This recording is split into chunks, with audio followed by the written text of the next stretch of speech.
Ang mga turista sa Alona Beach sa Panglao, Bohol, hindi lang namangha sa breathtaking view ng isla.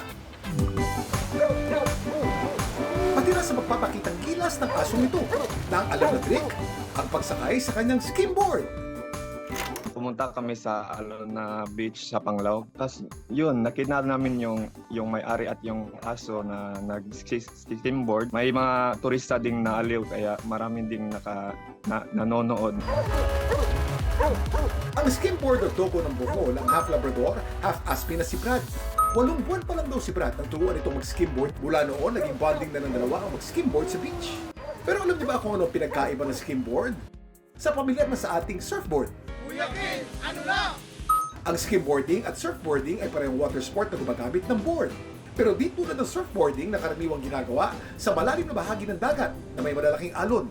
Ang skimboarding o skimming ginagawa sa mababaw na tubig na malapit sa dalampasigan. Mas maliit din ang board na ginagamit ng mga skimboarders. Ang skimboarding unang ginawa noong 1920s sa Laguna Beach, California. Ideya ng lifeguard na si George Griffiths at kaibigan nitong si Jimmy. Mula noon, marami nang nahook sa naturang water sport. Maging ang asong si Brad. Laging tandaan, importante ang may alam. Ito po si Kuya Kim at sagot ko kayo, 24 oras.